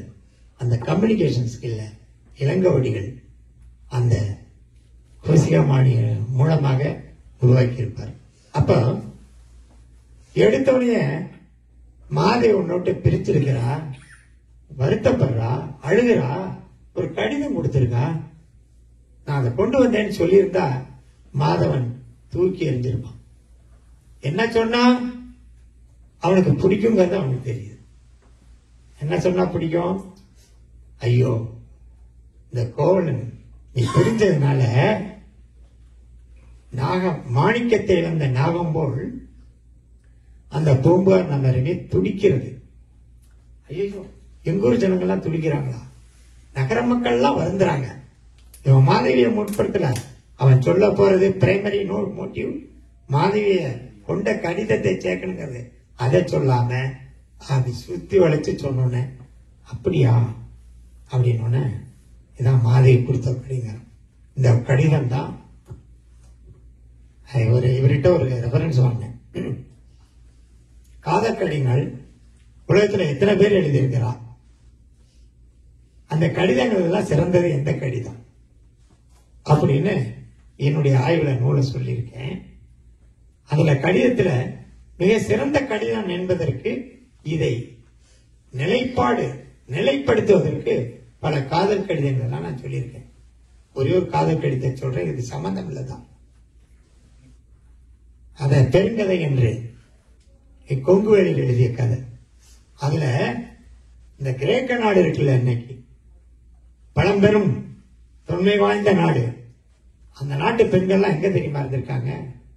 தமிழ்நாட்டில் பெண்களுக்கு நேச்சுரல் ஸ்பா ஒப்பனை செய்யக்கூடிய பெண்களா இருந்திருக்காங்க. மதுரையுடைய அரண்மனை பார்ப்பதற்காக, அரண்மனையை பாதுகாப்பதற்காக அங்க செக்யூரிட்டி வேலை பார்த்திருக்காங்க கிரேக்கர்கள். தமிழ்நாட்டில் எவ்வளோ பேர் அங்க குடியிருந்திருக்கிறான். அப்போ பெருங்கதை ஒரு பொண்ணு அவ மனைவிக்கு மேக்கப் போட வந்திருக்கான். இந்த ஆம்பளைங்க பத்தி சபல பத்தி அதுக்கு மீறினோட யாருமே இல்லை. நம்ம கோலம் மட்டும் சொல்ல வேண்டாம். அப்போ கோச்சுக்காதீங்க, எல்லாம் ராமன் தான், வெளியே தெரியாத வரைக்கும். அப்போ அந்த மனைவியை பார்க்கறான், யவன பெண் மேக்கப் மேனை பார்க்கறான். பொண்டாட்டியை விட அந்த மேக்கப் செய்ய வந்த பொண், ஒப்பனை செய்ய பெண் அழகா இருக்கான். என்னடா பண்றதுன்னு பார்த்தான். அப்போ அந்த மனைவி முகத்துல போய் காதல் கடிதம் எழுதுறான். யாரை பத்தி? மேக்கப் பொண்ணை பத்தி. மிகவும் அழகாக இருக்கிறாய் அப்படின்னு எழுதுறான். அவ யாருக்கு மேக்கப் பண்றா? அரசனுடைய மனைவிக்கு. அப்ப எவன பெண் பார்க்கறா, முகத்துல நான் அழகா இருக்கேன்னு எழுதியிருக்கானே அப்படின்னு சொல்லிட்டு இது சரியில்லைன்னு அந்த மேக்கப்ல அவன் போடுறான். காதல் கடிதத்துக்கு பதில் கடிதம். இவன் சொல்றான், நீ என்னுடைய நினைவில் நெருப்பாய் எரிகின்றாய் அப்படின்னு எழுதுறான். எல்லாம் காதல் கடிதம் பேப்பர்ல எழுதுவாங்க. பொண்டாட்டி மூஞ்சில இருந்தது தமிழ் இலக்கியம். அப்போ அந்த யவன பெண் எழுதுறா, அணைத்துக்கொள், நெருப்பை அணைத்து விடுங்க.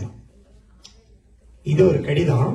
இங்க எழுதின மாதவி எழுதின கடிதம் தான் அப்படியே சொத்தை இழந்து விட்டான், பிறந்த மண்ணை இழந்து விட்டான், மனைவியோடு இரவோடு இரவாக நடந்துகிறான்.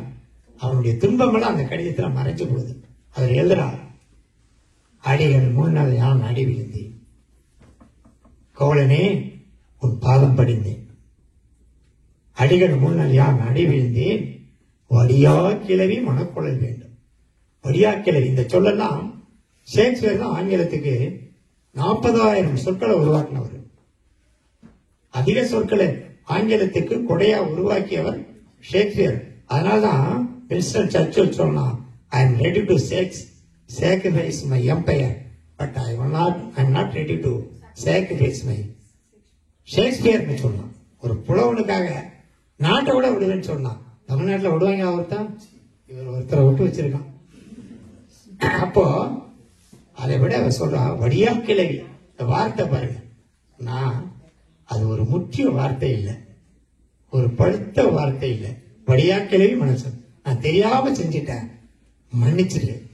மனக்குழல் வேண்டும் என்றால் மன்னித்தல் என்பது நம்ம தமிழ் வார்த்தை இல்லை, பொறுத்தரலும் என்பதுதான் தமிழ் வார்த்தை. இது தேவனைய பாவனர் சொல்லுங்க. மன்னிச்சதெல்லாம் பின்னால வந்தது. இவன் சொல்றான், மனக்குழல் வேண்டும். இருமுதற் குறவிக்கும் ஏவலும் பிழைத்தேன். இருமுதற் குறவி யாரு? அப்பா அம்மா. அவங்க எப்பா ஊரை சுத்தாதப்பா, வீட்டுக்கு வந்திருப்பா, சாப்பிட வந்திருப்பா, பொண்டாட்டியை விட்டு பிரிஞ்சிருக்காதப்பா, வியாபாரத்துக்கு போப்பா. அவங்க சொன்ன வார்த்தையெல்லாம் நான் கேட்டேன். ஆனால் இங்கேதான் கோவலன் மாதவியை சிறப்பித்து பேசுகிறான். என்ன சொல்றான்? சிறுமுதுகு ரவிக்கும் சிறுமையும் செய்தேன். சிறுமுதுகு குறவி என்பது யாருன்னா மாதவி. அவளுக்கு போய் நான் தப்பு பண்ணேன். அவள் எவ்வளவு பெரிய உயர்ந்தவள். அப்ப யாரு மாதவியை உயர்த்தினது? கோவலன். பேசுறவங்களை விட்டு யாரால் பாதிக்கப்பட்டது என்று நாம் நினைத்திருக்கிறோமோ அந்த பாதிக்கப்பட்ட பெண்ணை பாதிக்கப்பட்டவனே பாராட்டுகிறான். சிறுமது விரவிக்கும் சிறுமையும் செய்தேன், உனக்கு நான் பாவம் பண்ணிட்டேன். 2வது சிறப்பு என்னன்னா, மாதவிக்கு இதை விட சிறப்பு யாரும் செஞ்சிருக்க முடியாது. கோசியாமணிட்டு அந்த லெட்டரை கொடுக்குறான். இந்த கடிதம் மிக கண்ணியமான கடிதம், கண்ணீர் கடிதம். பிழையெல்லாம் கோவலன் செய்யும், மாதவி செய்யவில்லை, நான் செய்து விட்டேன். இந்த கடிதத்தை எங்க அப்பா அம்மாட்ட கொடுன்னு சொல்றோம். நம்ம இப்ப பிள்ளைங்க வச்சிருக்கிற செல்ல எங்க அப்பா அம்மாட்ட கொடுன்னு சொன்னா எந்த பிள்ளையோ ஒத்துக்குமா? தராது. மை பிரைவேசிங்கும் அவன் சொல்றான், இந்த கடிதத்தை எங்க அப்பா அம்மாட்ட. அப்படின்னா கோவலன் மாதவியை கண்ணகி வைத்த தராசு தட்டிற்கு இணையாக மாதவி தட்டில் வைத்து போட்டுகிறான். இன்னொன்னு சொல்லுவான், மாதவிய பாராட்டுறது யாருன்னா கண்ணகி பாராட்டு. ஒமிஷன் கமிஷன் 2 உண்டு வாழ்க்கையில. இப்ப இவர் வந்தாரு, இவரை பற்றி சொல்லாதது ஒண்ணு உண்டு, அது ஒமிஷன். ஒமிஷன்ல 2 உண்டு. வில்ஃபுல் ஒமிஷன் உண்டு, வில்ஃபுல் இல்லாத ஒமிஷன் உண்டு. அதுல கண்ணகி 8 வருஷம் 12 வருஷம் பிரிஞ்சிருக்கான் தன்னுடைய கணவன். அப்போ போன பிறகு திட்டணும்ல, அவளோட போயிட்டால, ஒரு வார்த்தை சொல்லலையே கண்ணகி. மாதவி கணிகர் குலத்தில் பிறந்தாலும் அவளை பற்றி ஒரு வார்த்தை கூட சிலப்பதிகாரத்தில் இழிவாக பேசவில்லை என்பது அந்த மாதவிக்கு இளங்கோடிகள் செய்த சிறப்பு. திரும்ப வாரா 12 வருஷம் கழிச்சு பொண்ணை பெத்திட்டு மணிமேகலைன்னு பெயர் வச்சுட்டு திரும்ப வீட்டுக்கு வாரான். அப்ப சொல்றான், குளம்பெரு வான்பொருள் குன்றம் அடிந்து விட்டது. நான் முதியவர்கள்லாம் குன்று போல சேர்த்து வச்சான், எல்லாத்தையும் அழிச்சிட்டேன் அப்படின்னு ஒரு பெரியவனா வரேன்னு சொல்றான். அட பொண்டாட்டி விட்டு பிரிஞ்சவன் திரும்ப பொண்டாட்டி விட்டு 12 வருஷம் வரானே, ஏம்மா எப்படி இருந்த, என்ன விட்டு கஷ்டப்பட்டியா, அடட நான் தப்பு பண்ணிட்டேனே அப்படின்னு சொல்லல பாருங்க. அவன் என்ன சொல்றான், நான் சொத்தெல்லாம் இழந்துட்டேங்கிறான். அப்போ பொண்டாட்டி என்ன கவனம், ஏண்டா என்னை விட உனக்கு சொத்து பெருசான்னு கேட்டிருக்கணும்ல கண்ணகி. அது கேட்கல. 2வது என்னை விட்டு யார்கிட்டடா இருந்த நீ? யார்கிட்ட இருந்த? ஒரு வார்த்தை சொல்லணும்ல. ஆக சொல்லாமலும் பாராட்டப்படுபவர்கள் மாதவி. அதனால மாதவி சிறப்புக்குரியவர். சிறகப்பதிகாரத்தில் 2 கற்புக்கரசி, ஒன்று கண்ணகி, இன்னொன்று மாதவி. கண்ணகி செய்தது பெரிய பத்தினி தெய்வம் என்று போற்றக்கூடிய அளவிற்கு, கோயில் கட்டக்கூடிய அளவிற்கு இருந்தால் கூட ஒரு பெண் எதை வேண்டுமானால் நினைப்பாள். ஆனால் தன்னுடைய கூந்தலை மடித்துக் கொள்ள ஒத்துக்கொள்வார்களா? அது கர்லிங் பண்ணலாம், லென்டன் பண்ணலாம். ஆனா மொட்டை அடிக்க சொல்லுங்க, சின்ன பிள்ளைய, பொம்பளை பிள்ளைய மடிக்க மாட்டான். ஆனா அந்த தியாகத்தை செஞ்சது யாரு? மாதவி. சிறப்பு கூடியவர். அதை விட தான் மடித்துக் கொள்வது பெரியதல்ல. என்ன மணிமேகலைய, மணிமேகலைய நீங்க இளங்கோவடிகள் வர்ணிக்கின்ற வார்த்தையை சொன்னா அப்படி வர்ணிக்கிறார். அவர் உண்மையிலேயே துறவிதானா இல்ல டுபாக்கு பார்ட்டியான்னு தெரியும். அந்த வார்த்தை அப்படி இருக்கும். ஆனால் அவர் சொல்றா வேண்டாம், பௌத்த துறவியாக. ஆனால் கண்ணகி கோப்பெருந்தேவி கணவன் இறந்த பிறகு இறந்து போய்விட்டாள். அது ஒன்றும் ஆச்சரியம் இல்லை. பல்சாண்டேரி பல்சேவண்டேரின்னு 1 ஒரு பாடல் வரும். நீங்க புருஷன் சேர்த்தோன்னா உடன்கட்டை ஏறுதல் பெருசு இல்ல. நாத்தனா தொண்டத்தாங்கள பாய் இல்லாம தரையில படுக்கணும், கல்லுல. அவ சமைச்சு சாப்பிட முடியாது, பச்சரிசி தான் திங்கணும். அதுக்கு பயந்துகிட்டே நிறைய பேர் செத்து போடுவாங்களாம். அப்படி செத்தவதான் கோப்பெருந்தேவி. புருஷன் சேர்த்து போட்டா நம்ம ராணி, அரசன் போன பிறகு ராணி அந்த இடத்துல வைப்பாங்களா? அவ செத்து போனது ஒண்ணும் பெரிய ஆச்சரியம் இல்லை. அவ ஒன்னும் பத்தினி இல்லை. இதை யார் சொல்றான்னா, சேர நாட்டுல சேரன் செங்கோட்டுடைய மனைவி வேண்மாள் சொல்றா. அவ இறந்து போனவ வானுலகத்துக்கு போகட்டும் அப்படிங்கிறான். 2வது யாரு சொல்றான்னா, கண்ணகி வாழ்ந்ததுக்கு ஒரு காரணம் இருக்கு. என்ன காரணம் உங்களுக்கு எல்லாம் தெரிஞ்சிருக்கும். புதுசா சிலப்பதிகாரம் படிக்காம. புருஷன் செத்தோட மனைவி செத்து போறது ஒரு பெரிய தியாகம் இல்லை. ஆனால் புருஷன் கணவனுக்கு கல்வன் என்ற ஒரு பழிச்சொல்லை துடைப்பதற்காக வாழ்ந்தாலே அந்த இடத்தில் கண்ணகி கற்புக்கரசியானது. ஆனால் கண்ணகி வாழ்ந்த முடிச்ச பிறகு இந்த மாதவி வாழ்றாள். அவ எதுக்கு வாழ்றான்னாக்க வாழ்ந்து காமிக்கிறான். அறம் வளர்ப்பதற்கும் உணவு அளிப்பதற்கும் ஏழைகளுக்கு உதவுவதற்கும் வாழ்ந்து காமிக்கிறான். கண்ணகியை விட மாதவி சிறந்தவள் என்பதை நாம் பாராட்டுவோம். நன்றி. கேட்க கேட்க அருமையா இருக்கு. மைக்கை கேட்கறதுக்கு பயமாவும் இருக்கு. இன்னும் கொஞ்ச நேரத்துல சேரோட சேர்த்து நம்மளையும் அடுக்கி வச்சுட்டு பூட்டிட்டு போயிருவாங்க. அதுக்காகவே மைக்க வாங்க முடியல போயிடுச்சு. சொல்றது காட்டு மிராண்டித்தனமான பட்டம்.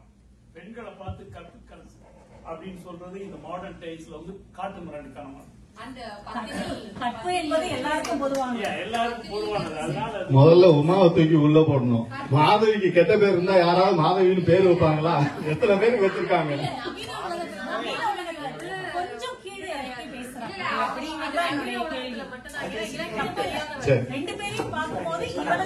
சரி, நேரம் நேரம். உங்களுடைய நேரத்தை எண்ணிக்காக வந்ததுக்கு ரொம்ப நன்றி. ரொம்ப நன்றி. நிகழ்ச்சி ஏற்பாடு செஞ்சது. என்னோட கேள்வி ரொம்ப சின்னதுதான். தமிழர்கள் படிக்க வேண்டிய புத்தகத்துல ஒரு 2 புத்தகம் நீங்க சொன்னீங்கன்னா நல்லா இருக்கும்.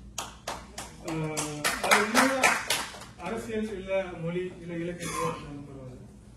ஏதாவது 2 புத்தகம் பிற மொழியில படிக்க வேண்டிய புத்தகம். கேட்ட கேள்விக்கு பதில் சொல்லிட்டேன்னு நினைக்கிறேன். குடும்பம் திராவிட மொழி குடும்பம்னு சொன்னவர் எல்லிசன், அதை நிலைநிறுத்தியவர் கால்டுவெல். அது உலகமே ஒப்புக்கொண்ட செய்தி. எல்லாரும் சொன்ன செய்தி. அது சொன்ன பொழுதெல்லாம் யாரும் எதிர்ப்பு காட்டல. நடிகர் கமலஹாசன் சொன்ன உடனே எல்லாருக்கும் போயிடுமோன்னு பயந்தாங்க. அதனால ஒரு சின்ன எதிர்ப்புங்கிறது கூட பழங்கி போயிடுச்சு. அடிமைத்துறை என்பது வேறு, இதெல்லாம் ஒப்புக்கொண்ட உண்மை. இப்ப இவர் கேட்பது இந்த இனம் எழுந்து நிற்பதற்கான 2 கால்கள் என்று சொன்னால், ஒன்று தொல்காப்பியம், அதுதான் இப்ப நான் பேசின பாருங்க இத்தனை வரும். 5 வாழ்வு தான் நம்முடைய வாழ்வு. 3000 ஆண்டுக்கு முன்னால எப்படி வாழ்ந்தோம் என்று சொல்வதற்கான உலகின் முதல் இலக்கண நூல் தொல்காப்பியம். மற்ற மொழிகளே தோன்றல, பிறந்த இலக்கணம் தோன்றுவது நாம தான் வைத்திருக்கிறோம். இன்னொன்று திருக்குறள். அது மொழிக்கானது, இது இனத்திற்கானது. இதைத்தான் இன்னைக்கு உலகத்தில் அதிகமான மொழிகளிலே மொழிபெயர்த்து படிக்கிறார்கள். இந்த மொழியினுடைய பெருமையை, சிறப்பை ஆழமாக எடுத்துச் சொன்னவர் தேவநேய பாவாணர். தேவநேய பாவாண நூல்கள் ஆவலும் அறிவும் தமிழில் ஆக்கும்.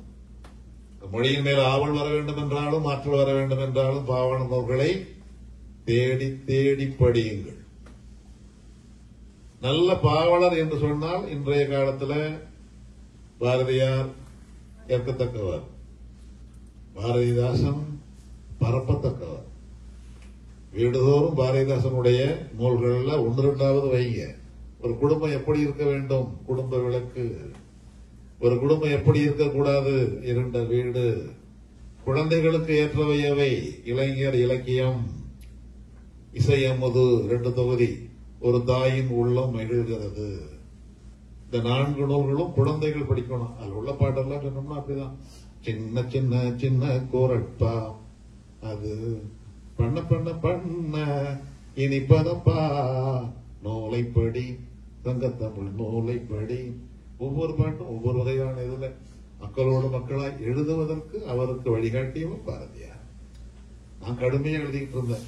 சொன்னாங்க சிலப்பதிகாரம் மாதிரி அப்படிலாம் எழுதிக்கிட்டு இருந்தேன். அது அருடுகிற சந்த பாட்டா எழுதிக்கிட்டு இருந்தேன். என்னை மக்களுக்கான மெட்டில் எழுத வைத்தவர் பாரதியார் என்று சொல்கிறவர் பாரதிதாசன். பாடலில் பழமுறை பழநடை என்பதோர் காடு முழுவதும் கற்றபின் கடைசியாய் சுப்பிரமணிய பாரதி தோன்றியன் பாட்டிற்கு புதுமுறை புதுநடை காட்டினார். நீங்க இந்த பழசம் மறந்துடாதீங்க. அதுக்காகத்தான் எல்லோரும் சிலப்பதிகாரம் படியுங்கள். இப்ப சொன்னாங்களே ஐயா அவ்வளவு ஆழமா, அவங்களுக்கு ஆர்வம் வெளிப்ப குறைக்க முடியல, நினைச்சாலும் முடியாது. இல்ல, சிலப்பதிகாரத்தினுடைய ஆர்வத்தை உண்டாக்குறதுக்காக எழுதினார் பாரதிதாசன் கண்ணகி புரட்சி காப்பியம். மணிமேகலை மறந்து விடாதீர்கள், 2 பேர் இரட்டை காப்பியம். அதுக்கு எழுதினார் மணிமேகலை வெண்பா. நூல்களை அறிமுகப்படுத்தினார் எளிய தமிழில். அதுபோல் சங்க இலக்கியத்தையும் எளிய தமிழில் வழங்கியவர் பாரதிதாசன். அதுக்கு பெயர் கருத்து கோவை, அந்த பெயர் போட்டு. பின்னால் அதையே கண்ணதாசன் எழுதினார். அன்றைய சங்க இலக்கிய பாடல்கள் அப்படியே கொடுத்தா எல்லாருக்கும் புரியாது. அதை எளிய நடையிலே மொழிபெயர்த்தல்ல, எளிய நடையிலே வழங்கியவர் முதலில் பாரதிதாசன், பின்னால் கண்ணதாசன். அந்த சங்க இலக்கியம் போலவே எழுதுகின்ற ஆற்றலுடையவரும் இருந்தார். அவர் பாவலரேறு பெருஞ்சித்திரனார். சங்க இலக்கியம் போலவே சொன்ன செய்திகள்லாம் அவ்வளவுதான். என்ன அப்படி மொழிநடையை நம்ம வளர்த்துக் கொள்ளணும் கொஞ்சம். இன்னொரு செய்தி அந்த இதுல தமிழகத்துல ஐயா பத்தி சொல்லணும், நான் சொல்ல மறந்துட்டேன். தமிழக அரசு கல்வியாளர் குழு என்ற ஒன்றை உருவாக்கி அதனுடைய தலைவராக இவரை நியமிச்சார். பேச்சாளர் வேலை, கல்வியாளர் வேலை. இவர் கல்வியினுடைய தலைவராக தமிழ்நாட்டில் வந்தவர் நம்ம டல்லாஸ் வந்து நிற்கிறார். நல்ல கேள்வி கேட்டீங்க. இந்த நூல்கள்ல சிலவற்றையாவது புத்தகமா படிக்கிறதுக்கு கொஞ்சம் கற்பிக்கணும். என்னதான் படிக்கிறோம், அந்த ஊடகங்கள்ல படிக்கிறோம். ஆனா எழுத்து வடிவில் படிக்கின்ற பொழுது ஏற்படுவதுதான் உணர்ச்சி சார்ந்த நோய்கள் வராமல் காக்கும். எமோஷனல் டிசீஸ் இருக்கு பாருங்க, அதை சொல்றது எழுதுவது. ஐயோ கோவம் வந்தாலும் ஒன்று எழுதுவது. ஒரு 2 பக்கம், ஒரு பக்கம் ஒண்ணு முடியல, நாட்குறிப்பாவது எழுதுங்க. அதுக்கு தட்ட போறோம். நாட்குறிப்பாவது எழுத்து பழக்கமும் வாசிப்பு பழக்கமும் ஒரு 10 நிமிடம் 20 நிமிடம் முடிந்த அளவுக்கு அதை விடாமல் வைத்திருப்பது உணர்ச்சி சார்ந்த நோய்கள் வராமல் காக்கப்படுகிறார்கள். அதாவது படிப்பு என்பது படிப்புக்காக மட்டுமல்ல, அறிவின் விரிவுக்காக மட்டுமல்ல, உடல்நலத்திற்கும் சேர்த்துத்தான். நன்றி. திரு கால்வல் அவர்களை நன்றி உரையாற்ற அழைக்கிறோம். அனைவருக்கும் வணக்கம். இந்த தமிழின் உயிர் தொல்காப்பியம், தமிழரின் உயிர் திருக்குறள் அப்படிங்கிறது தான் மெட்ரோ பிளஸ் தமிழ் சங்கத்துக்கான ஒரு குறியீடாக வச்சிருக்கோம். முதல்ல நன்றி. உங்களுடைய நேரத்திற்கும் உங்களுடைய இந்த ஒரு நாள் பயணத்துக்கு இரவு முழுதும் நீங்கள் விமானத்தில் வந்து உங்களுடைய ஓய்வில்லாத உழைப்புக்கு, உங்களுடைய தொடர் பணிக்கு நன்றி. ஐயாத்தை பற்றி உங்களுக்கு நமக்கு தெரிய வேண்டிய ஒரே ஒரு கருத்து, ஒரு 6 ஆண்டுகளாக ஓய்வு பெற்ற பின்பு அண்ணாவின் அறிவு கொடை 110 வால்யூம் 123 வால்யூமை வந்து தொகுத்து வழங்கி கொடுத்திருக்காரு தமிழ் மக்களுக்காக. பாரதிதாசன் ஐயாவுக்கும் பண்ணியிருக்காரு. அது 6 ஆண்டு, அது ஒரு 6 ஆண்டு காலம், 12 ஆண்டுகள். இப்ப அம்பேத்கருக்கு 100வது தொகுதி 100 தொகுதியை பண்ணிட்டு இருக்காரு.